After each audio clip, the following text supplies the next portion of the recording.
அனைவருக்கும் வணக்கம். சேயன் கல்வி நிலையம் உங்களை அன்புடன் வரவேற்கிறது. இன்னைக்கு தினம் 10 கேள்விகள், ஒரு 10 தகவல் நீங்க தெரிஞ்சுக்க போறீங்க.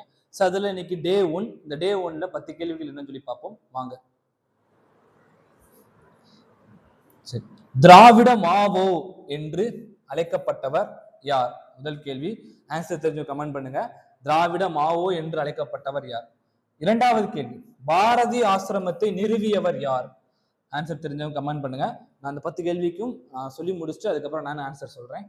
போராட்டவாதிகளை எல்லாம் விஞ்சி நிற்கும் போராட்டவாதி என்று காந்தியடிகள் யாரை அழைத்தார்? இதெல்லாம் முக்கியம். இதெல்லாம் நமக்கு ஐயா வெங்கடேசன் புத்தகத்துல கொடுத்திருக்கிறாங்க. அழகு 6 நமக்கு தமிழக வரலாறு மரபு பண்பாடு வந்து கேட்பாங்க. சரத்து 43B சொசைட்டிஸ் பத்தி சொல்லுது. எந்த சட்ட திருத்தத்தின் மூலம் இணைக்கப்பட்டது? அடுத்து, மிசா சட்டம் இயற்றப்பட்ட ஆண்டு? எந்த அரசியலமைப்பு சட்டப்பிரிவு பன்னாட்டு அமைதி மற்றும் பாதுகாப்பை ஊக்குவிக்கிறது? ஆன்சர் தெரிஞ்சு கமெண்ட் பண்ணுங்க. ரோமபுரி ராணிகள் என்ற நூலை எழுதியவர் யார்? கமெண்ட் பண்ணுங்க. சமூக உரிமைகள் பாதுகாப்பு சட்டம் எந்த ஆண்டு இயற்றப்பட்டது? ஆன்சர் தெரிஞ்சு கமெண்ட் பண்ணுங்க. சிறைப்பறவை என்று அழைக்கப்பட்டவர் யார்? மத்திய நிர்வாக தீர்ப்பாயம் உருவாக்கப்பட்ட ஆண்டு? இதுதான் இன்றைக்கான 10 கேள்விகள். இந்த 10 கேள்விகளுக்கும் இப்போ நான் விடை சொல்றேன். இந்த 10 கேள்விகள் எனக்கு தெரியும் அப்படின்னா நீங்க கண்டிப்பா கமெண்ட் பண்ணுங்க. தெரியாதவங்க ஒரு நோட்ல அன்னோன் டேட்டான்னு எழுதி வைங்க. இப்போ பாருங்க, விடை பார்ப்போம். முதல் கேள்வி, திராவிட மாவோ என்று அழைக்கப்பட்டவர் யார்? அண்ணா. திராவிட மாவோ என்று அழைக்கப்பட்டவர் அண்ணா. இரண்டாவது கேள்வி, பாரதி ஆசிரமத்தை நிறுவியவர் யார்? சுப்பிரமணிய சிவா. ரொம்ப ரொம்ப முக்கியமான கேள்வி. பாரதி ஆசிரமத்தை நிறுவியவர் நமக்கு யூனிட் 6 அழகு 6ல கேட்பாங்க. போராட்டவாதிகளை எல்லாம் மிஞ்சி நிற்கும் போராட்டவாதி என்று காந்தியடிகள் யாரை அழைத்தார்?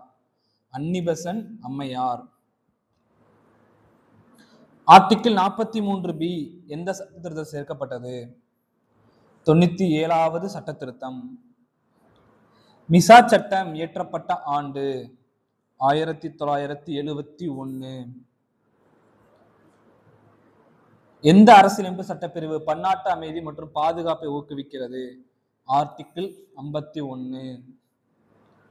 ரோமபுரி ராணிகள் என்ற நூலை எழுதியவர் யார்? அண்ணா. இந்த கேள்வி ரோமபுரி ராணிகள். ரோமபுரி பாண்டியன் யார் எழுதுனான்னு தெரிஞ்சா கமெண்ட் பண்ணுங்க. இன்ட்ரெஸ்டிங்கா இருக்கு. ரோமபுரி பாண்டியன் யார் எழுதுனாங்க? சமூக உரிமைகள் பாதுகாப்பு சட்டம் எந்த ஆண்டு இயற்றப்பட்டது? 1955. ஆக்சுவலா சமூக உரிமைகள் பாதுகாப்பு சட்டம் அப்படிங்கிறது பெயர் மாற்றப்பட்டதுதான். 1955ல தீண்டாமை ஒழிப்பு சட்டம் அப்படின்னு ஏற்றிருப்பாங்க.